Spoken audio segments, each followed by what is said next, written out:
Netflix was crazy not to get into live sports sooner than they did. Those guys truly have a global footprint. I think they're late to the game, but it was a big success. The performance of the broadcast, did that give you pause to do business with Netflix at all? I didn't think the event was a great event, but they needed to do that. They knew Mike Tyson was going to bring in big numbers. Dana White finally spoke, his words cutting deeper than any punch. Disappointment etched his face, fury blazing in his eyes, leaving an unforgettable impact. Dana White's disappointment stemmed from witnessing boxing's reputation tarnished by a living legend, Mike Tyson, and the self-proclaimed problem child, Jake Paul. Together, they didn't just embarrass themselves, they torched the sport's integrity. Their opposing forces showed how quickly something legendary can crumble when pulled apart by reckless ambition and ego. All the hype, training videos, trash talk, and fake threats. Turns out it was just as phony as the fight they built it around. Hollow and pre-rehearsed, it felt like a slap to fans who believed. How can we ever trust the integrity of boxing matches again? Leaked footage has surfaced showing Mike Tyson, the boxing legend, and Jake Paul, the outspoken YouTuber, allegedly rehearsing for a scripted fight. Not sparring, not strategizing, straight up practicing, like they're auditioning for a community theater play titled How to Scam Your Fans in 10 Rounds or Less. Let's talk betrayal. Fans didn't pay for a dress rehearsal. They paid, and paid handsomely, for what they believed was a true clash of skill and legacy. Instead, they got pre-planned choreography. This wasn't boxing. It was boxing cosplay, and fans who bought tickets, streams, and merch were played. He gets mad when I do this, but Mike's 60, man. I don't know. What do you guys think about it? Who gives a shit what I think? It's not my fight. I love Mike Tyson, personally as a friend, and he's one of my favorite athletes of all time. Let's not ignore the payday behind this disaster. Tyson reportedly bagged $20 million, while Jake Paul walked away with a staggering $40 million. Millions for what? A performance so staged it could make pro wrestling cringe. Fans paid for boxing, but instead funded an expensive charade of pretense and greed. Dana White, UFC boss, took one look at the debacle and torched it from orbit, calling it a circus act, an insult to circuses, where at least clowns are honest about their craft. This was a blatant slap in the face to every real fighter who's ever bled, broken bones, or risked it all for their sport. White wasn't just disappointed. He was livid, condemning the entire spectacle as a stain on boxing's already struggling reputation. His fiery criticism underscored the betrayal felt by fans and the disservice done to the legacy of a sport once defined by integrity and grit.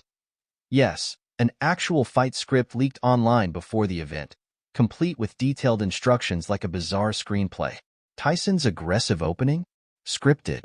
Jake Paul's cautious strategy? Scripted.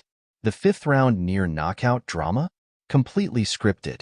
When the fight unfolded, it mirrored the leaked blueprint so perfectly that it felt like watching a spoiler-filled trailer for a movie no one asked for. Fans weren't witnessing a fight. They were subjected to a poorly executed, pre-written performance. And all the people that are, there's a lot of, in Portnoy went out and said that it was the greatest con job of all time. Tyson, once a terrifying force, looked like he was merely going through the motions. His bob and weave was there, but the fire and intensity were gone. Jake Paul? His movements mirrored the script so precisely it was painful to watch. Fans didn't see boxing. They endured a glitzy, overhyped parody. It wasn't a fight. It was a live-action scam. And the worst part? Millions paid to witness the spectacle. Dana White wasn't done ripping into this travesty. He didn't just call it a joke.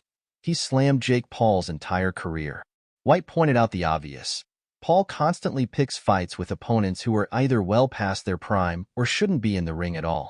It's as if Paul's matchmaking strategy revolves around selecting the oldest, slowest opponents, then acting surprised when he wins. White's frustration boiled over as he called out Paul's refusal to face real fighters. Those who've dedicated their lives to mastering the sport, contrasting them with Paul's staged, money-driven antics. Every jab, every dodge, every dramatic moment, completely choreographed, like second-rate drama.